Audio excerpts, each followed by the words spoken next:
سلسلہ سوال و جواب کا جاری رہے گا۔ السلام علیکم ورحمۃ اللہ۔ وعلیکم السلام اویس ربانی صاحب، آپ کو بہت رمضان کی مبارکباد ہو، اور تمام علماء کو بھی مبارکباد ہو، ٹیم کی کے ٹی وی کی ساری ٹیم کو۔ یا حمید میرا نام ہے۔ میرا سوال ایک فقہ حنفیہ کے مطابق یہ ہے کہ جیسے ہم تراویح پڑھنے جاتے ہیں تو بعض لوگ، اور میں بعض اوقات مجھے بھی فیل ہوتا ہے کہ میں اگر پوری نہیں پڑھ پا رہا، اگر میں 8 رکعت تراویح پڑھ کے واپس آ جاتا ہوں کہ میری تراویحیں پوری ہو جاتی ہیں، اس میں کچھ فرق پڑ جائے گا؟ اچھا جی، آپ نے سوال پوچھا ہے تو میں مفتی فضل سبحان صاحب سے اس کا جواب لیتا ہوں۔ کہتے ہیں میں بعض اوقات کم وقت ہونے کی وجہ سے 8 رکعت پڑھ کے آ جاؤں تو وہ تراویح کاؤنٹ ہوگی یا نہیں ہوگی؟ بسم اللہ الرحمن الرحیم۔ دیکھیے، تراویح رسول اللہ صلی اللہ علیہ وسلم سے ثابت ہیں، اگرچہ 2 دن آپ نے پڑھائی لیکن جماعت بھی کرائی اور 20 رکعت بھی پڑھی۔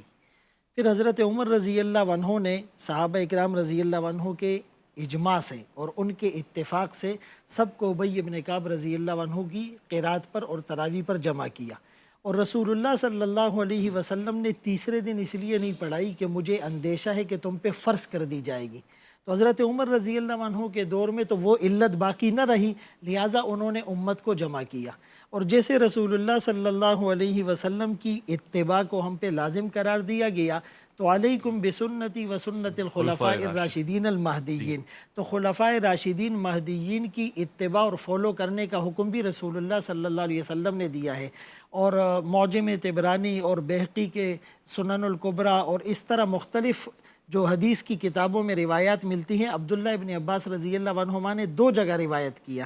ایک جگہ 20 رکعتاً والوتر ہے اور ایک جگہ 20 رکعتاً سوى الوتر ہے۔ اور جابر بن عبداللہ رضی اللہ عنہ کو بھی جو روایتیں فرمائیں، آپ رمضان المبارک میں 4 رکعت فرض، 20 رکعت تراویح اور 3 رکعت وتر پڑھا کرتے تھے۔ تو فقہ حنفی کے مطابق 20 رکعت تراویح وہی ہے، اور اس سے کم پڑے گا تو وہ تراویح نہیں کاؤنٹ ہوگی۔ دیکھیے، اس کا ایک مطلب یہ جواب دیا جا سکتا ہے کہ 8 رکعت تراویح پڑھنے سے 8 رکعت ہو جاتی ہے، 12 رکعت رہ جاتی۔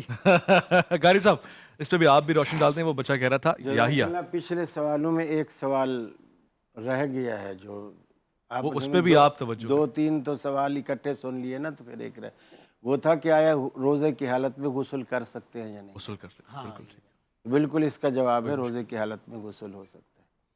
دوسری بات یہ ہے کہ مجھے فضل سبحان صاحب سے بھی اختلاف نہیں ہے کہ انہوں نے آخر میں فرما دیا کہ فقہ حنفی کے مطابق یہی ہے، تو یہ اختلاف کا باعث نہیں ہے، لیکن ہمارے جو موطا امام مالک کی روایت ہے ہم اس پہ بنا رکھتے ہیں، جو حضرت ابی بن کعب، حضرت تمیم داری اور ابی بن کعب دونوں صحابی ہیں،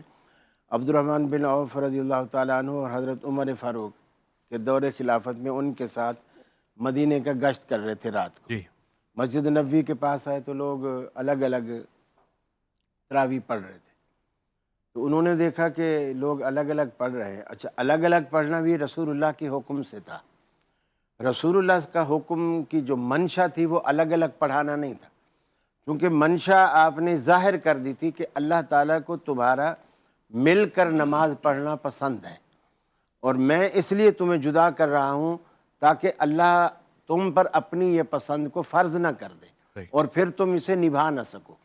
گویا نبی مکرم نے اپنی زبان اطہر سے یہ بتا دیا کہ اللہ کو پسند جماعت ہے، انفرادی اللہ کو پسند نہیں ہے، جماعت پسند ہے۔ میرا خدشہ جو ہے وہ فرضیت کا خوف ہے۔ حضرت عمر نے دیکھا کہ اللہ کو تو جماعت پسند تھی، نبی کریم کا خدشہ اب ختم ہو گیا ہے، کیونکہ اب جبریل امین آنے سے رہے، ہم پر وحی آنے سے رہی، تو اب اللہ کو جتنی بھی پسند ہوا فرض نہیں ہو سکتی، لہٰذا وہی کرو جو اللہ کو پسند ہے۔ تو چونکہ یہ بدعت نہیں تھی، متروکہ سنت کو حضرت فاروق اعظم نے اسے جاری کیا، اور اس روایت میں الفاظ ہیں، ابی بن کعب اور تمیم داری کو مقرر کیا، ولا 11 رکعتاً کے الفاظ ہیں کہ 11 رکعتیں یعنی وتروں سمیت آپ لوگوں کو پڑھایا کریں، اور وہ پڑھا موطا امام مالک کے اندر یہ روایت موجود ہے، یہ واضح ترین بالکل واضح حدیث۔